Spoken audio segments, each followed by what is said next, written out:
you will feel a stirring in your heart. A stirring. Makakaramdam ka ng grabing, Some kind of moving. nag-stirring ka. Kumbaga, makakaramdam ka na panginginig. In that time, the Holy Spirit prompting you And the Holy to Spirit, speak out. gusto niya na isabi mo lahat ng gusto mong sabihin. At this time, do not doubt.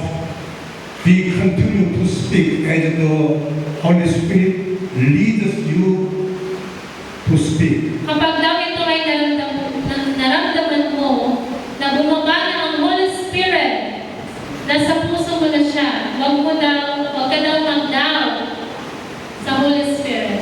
This is the important secret and key. Ito daw po ay mahalagang secret and key. Amen. Amen. I want all of you to receive Holy Spirit. Gusto niya na lahat tayo ay makatanggap ng Holy Spirit. Then you will have power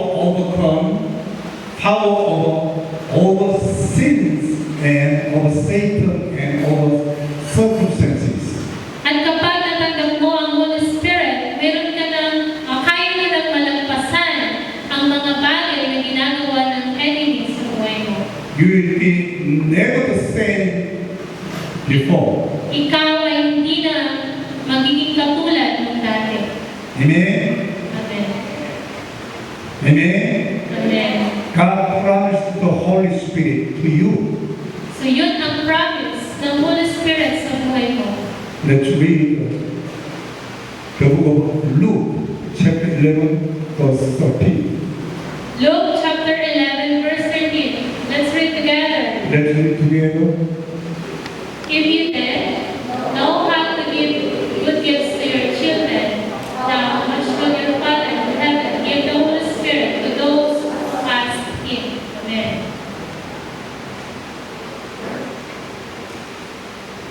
You know how to give a good gift to your children. You know. How much more will your Father in heaven give the Holy Spirit to those who ask Him? Amen? Amen. Here, the word ask is important. Ang salitang ask ay napakahalaga. The only thing you need to receive Holy Spirit is ask. Ang ibig sabihin ng seek ay umas. Amen? Amen. How? Paano? Jesus give me Holy Spirit. So Jesus, ibig sabihin, it means Holy Spirit. Yeah, you promised.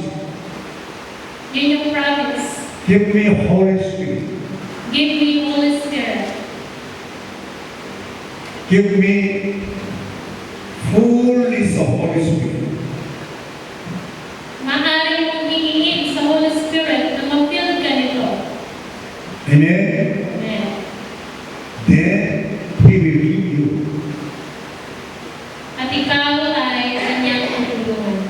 In my church, 2 months ago, Sa kanyang church, makalipas ang 2 buwan, 89 years old man received the Holy Spirit and began to speak in tongues. mayroong isang 89 years old na lalaki na natanggap ang Holy Spirit at ito'y nakapagsalita ng other tongues. God is good. Amen. Even he could not to play, how to play. He could not know. He did not know how to play. Kahit hindi niya alam kung paano mag-pray, I told him, only ask. tinanong niya lang ang lalaking ito Jesus, give me Holy Spirit. na ang Holy Spirit, Jesus can be the Holy Spirit. Amen. Amen. Amen? 2 weeks ago, Makalipas ang 2 linggo, 4 people were received the Holy Spirit. mayroong 4 na tumanggap ng Holy Spirit. They never prayed before. Hindi sila marunong mag-pray noong panahon na yun, dati. They don't know how to pray. Hindi nila alam kung paano mag-pray. They only said, after the water baptism, they only said, Jesus gave me Holy Spirit. Sinasabi lang nila na Jesus can be Holy Spirit.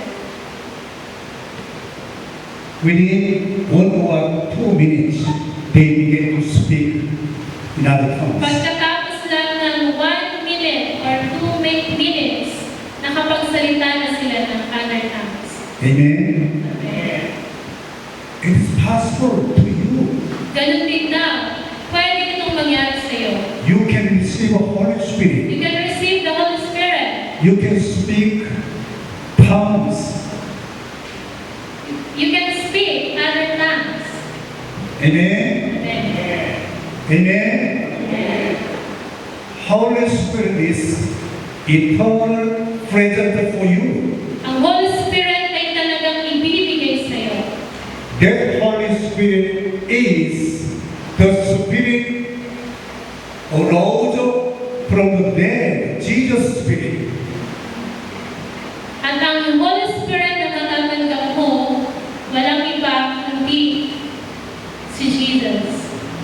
Amen. Amen. Now, I will introduce the second question. At ngayon, What baptism did you receive? anong klaseng baptism ang natanggap ninyo? What baptism did you receive? Anong klaseng baptism ang natanggap ninyo? Exodus Acts 19, 19, verse verse 3. 3.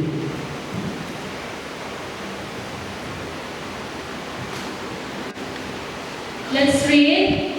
1, 2, 3. So Paul asked, then what baptism did you receive? John's baptism, they replied.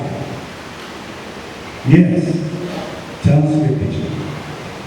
Nowadays, if I ask to the believers, what baptism did you receive? They will say, I was baptized the Father, the Son, the Holy Spirit.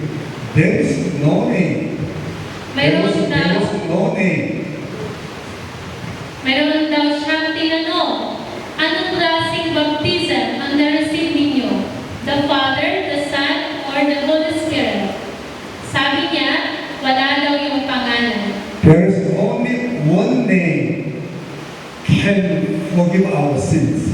Mayroon lang isang pangalan na kayang patawarin ang ating mga kasalanan. The name is Jesus. Walang iba kundi pangalan ni Jesus. Amen. Jesus. And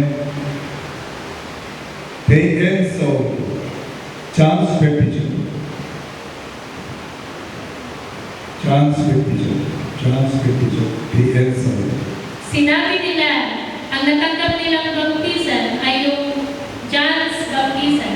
John's baptism was God's will during the four gospel era. Ang kalooban nito ng Diyos ang nangyari kay John's baptism. Kalooban nito ng Diyos sa panahon ng gospel church age. Nowadays, it is no longer hold any efficiency, effective after Jesus' death on the cross and his resurrection. Pero nung si Jesus ay namatay at muling nabuhay, hindi na ito effective. In fact, the Bible states the purpose of receiving John's baptism during that time was for the forgiveness of sins. Yun nangyari nung panahon na yun. Nabaptize si Jesus through John's baptism. So, nangyari lang yung panahon na Let's read the book of Mark, chapter 1, verse 4. Mark chapter 1, verse 4. Let's read it together. And so the John the Baptist appeared in the wilderness, preaching a baptism of repentance and forgiveness of sins. Forgiveness of sins. In the John's baptism, the Bible shows we should think our thinking. Ang natanggap Our nila, thought is not important. ang natanggap nila ay John's baptism para mapawalang sala ang kanilang kasalanan. And the book of Luke, chapter 3 and verse 3. Luke chapter 3, verse 3. Let's read together. He went into all the country around the Jordan, preaching about the baptism of repentance for the forgiveness of sins. For the forgiveness of sins in John's baptism. Oh,